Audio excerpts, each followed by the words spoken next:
everyone, and especially to our seamanship instructor, Captain Lear Cayos. And today I'm going to explain or going to talk about the effects of liquid free surface on a vessel's stability. So, what I'm going to explain to you kay ako rang basis, no? Mara na akong gamitan ng basis ang handout namo sa seamanship.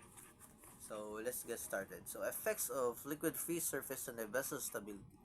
When a vessel with a slack or partly full tank rolls at the sea, the liquid in the slack tank moves toward the lower side during its roll, thereby causing the angle roll in the period of the roll to increase.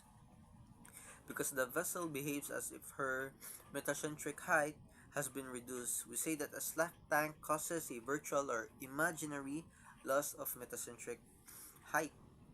This is called a free surface effect or FSE. So, ang makakause dayan niya kay since partly full man mao nang mo roll pa lower side, makakause siya og angle roll, period of roll to increase.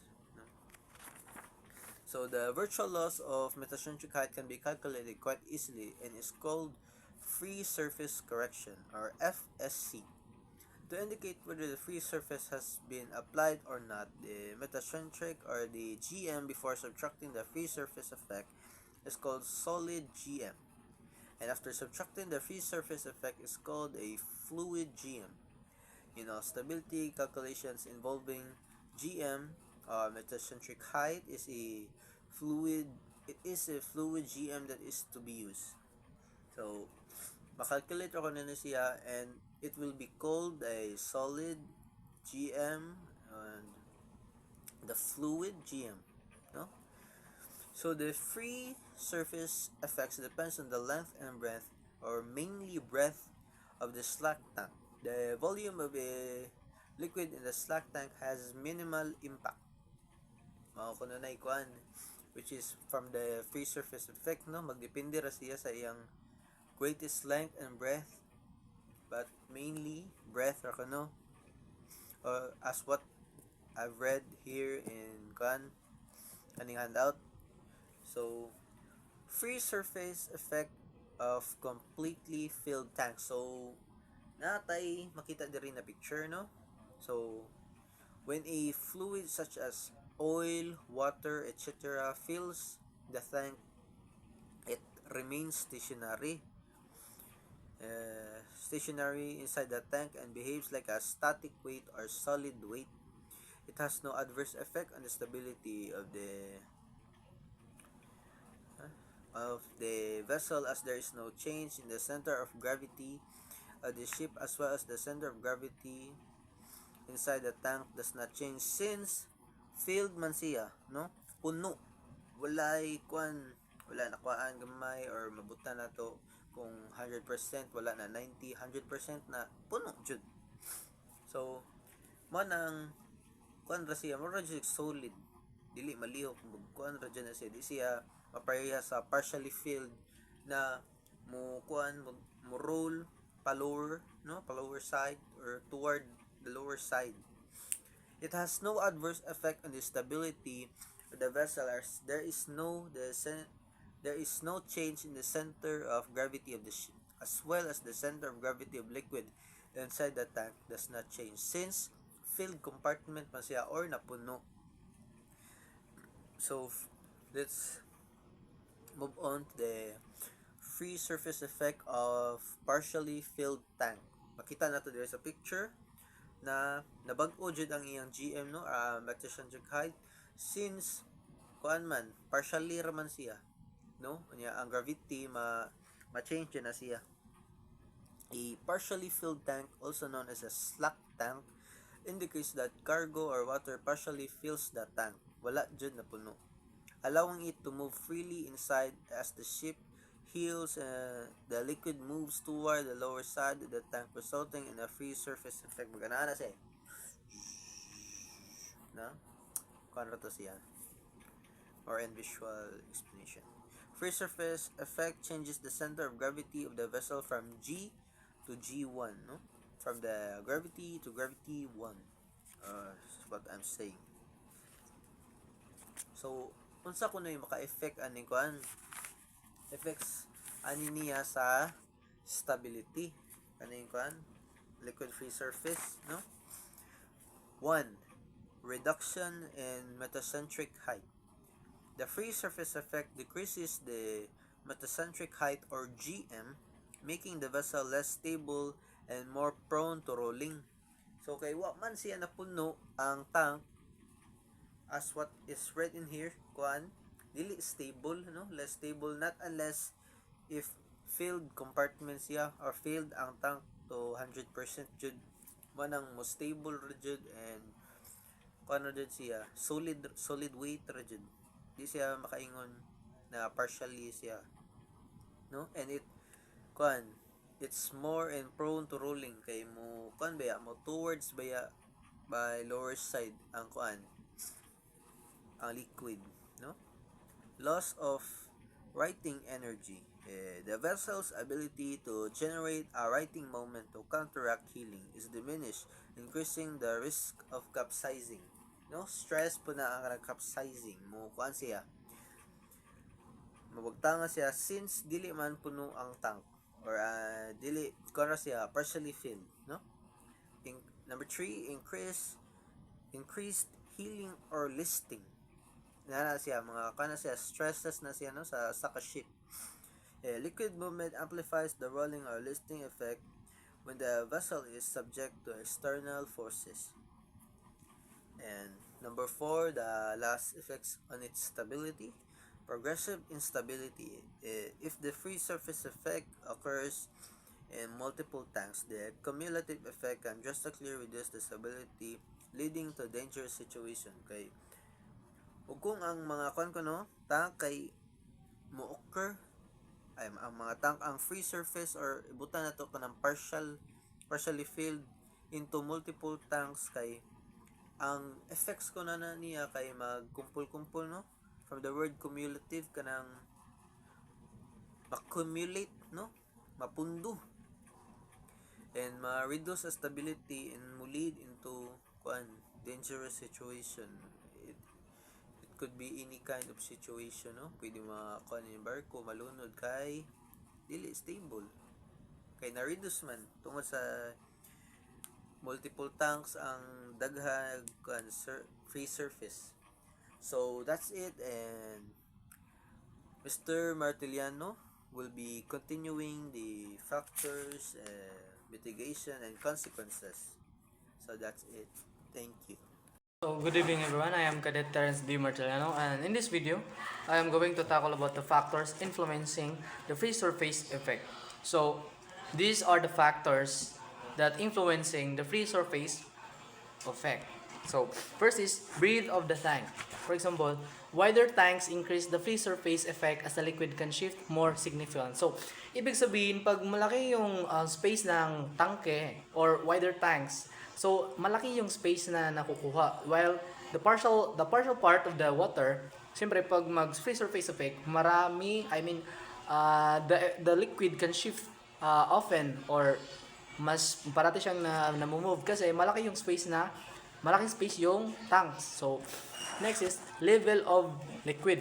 So the effect is most pronounced when tanks are partially filled.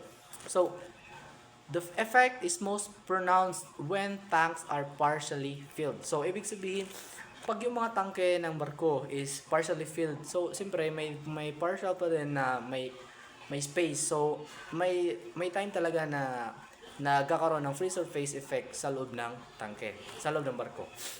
So fully filled or empty tanks eliminate the free surface effect. So fully filled or empty tanks eliminate. Siyempre, pag puno yung tangke ng barko, walang space na magagalawan yung tubig. Kasi puno, 'di ba? Like for example lang tubig sa bottle, 'di ba? Pag puno, wala siyang magagalawan, wala siyang space na mapupuntahan. Then also, nawawala yung free surface effect. Then also, empty tanks, so walang laman. So walang mangyayari na free surface effect kasi walang laman yung tangke. So density of liquid. So denser liquid, for example fuel, oil, generate a greater free surface moment than lighter ones. For example, fresh water. So Ibig sabihin, yung mas ma-dense na liquid, such as fuel or oil, na nasa loob ng tangke is mas malakas yung free surface effect niya. Free surface moment kaysa sa tubig, yung magagaan na liquid such as fresh water. Kasi mabigat, mas dense yung liquid, which is yung oil tsaka yung fuel. Then next is the ship's motion. Rolling or pitching magnifies the free surface effect by causing more significant liquid movement. So, rolling or pitching. For example, nandun kayo sa kalagitnaan ng Pacific Ocean din. Maraming waves, di ba? Waves then also the vessel, which is the ship.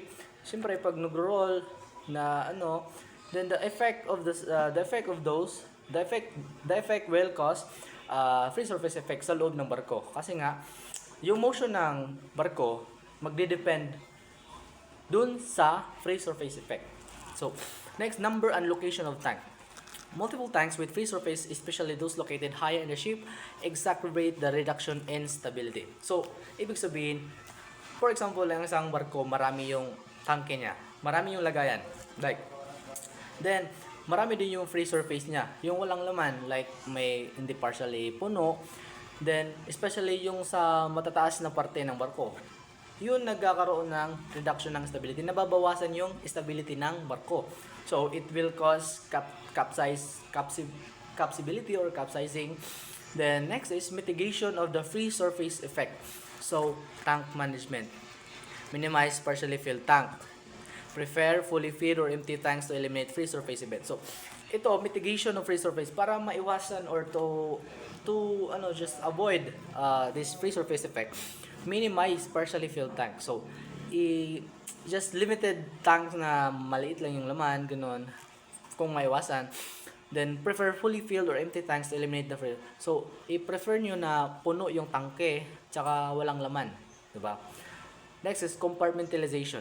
Use longitudinal and transverse baffles within tanks to limit liquid movement. So, ibig sabihin longitudinal. Yung maliliit na mga parte para yung tubig sa loob ng tangke, compartment is just limitado lang yung movement ng tubig, which is the liquid.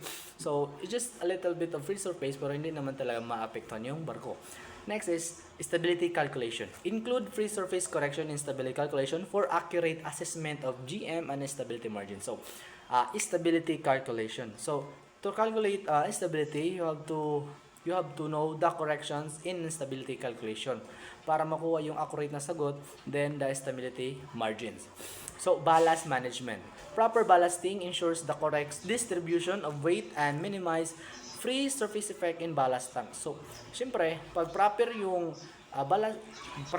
paglagay ng ballast, it ensures correct distribution. So, nagiging pantay yung distribution ng ballast sa loob ng tangke. So, the weight, it will minimize the free surface effect inside the ship. The next is operational awareness. Monitor liquid levels and vessel stability during loading, unloading, and ballast operation. So, always operate with awareness. Diba? Always monitor the liquids, the vessel stability, pag nagkakarga, nagdidiskarga during loading, unloading, or ballasting operation. Avoid excessive free surface in high tanks or when the vessel is already experiencing reduced stability. So, avoid free surface effect. High tanks. Okay. So, next is consequences of neglecting the free surface effect. So, first is reduced safety margins. So, ito yung consequences of neglecting the free surface effect. First is reduced safety margins. So, the vessel becomes more susceptible to capsize due to reduced stability. So, the effects of this free surface effect, nababawasan yung stability ng barko, which is it will leads to capsizing. So, ayaw natin nun. The next is difficulty maneuverability. Increased heeling makes it harder to handle the ship in adverse weather or during emergency maneuvers. So, syempre, during free surface effect, mahirap kontrolin yung barko, which is it's in free surface effect. So, nandun siya sa moment na nagkakaroon ng free surface. So, mahirap yung pag-maneuver ng barko. Then also it will make it will lead to um, danger or just mga bagay na ayaw natin mangyari. Next is structural stress. Dynamic liquid movements can exert additional stresses on the ship's structure, potentially causing damage. So, dynamic liquid movement. For example, yung tubig sa loob, I mean, yung partial na liquid sa loob ng barko is parati siyang nagagalaw, like punta naman dito, punta naman. Hindi natin alam sa loob ng tangke nagkakaroon ng damage. Hindi natin alam nagkakaroon ng damage or just a little bit of damage, pero it will leads to big damage kasi nga na nandun siya sa moment na parati siyang natatamaan ng liquid. Next is risk of capsizing. Extreme cases of free surface effect, especially combined with external forces, can lead to capsizing. So, malapit or risk of capsizing. Siyempre, ayaw natin nun. So, extreme cases of free surface.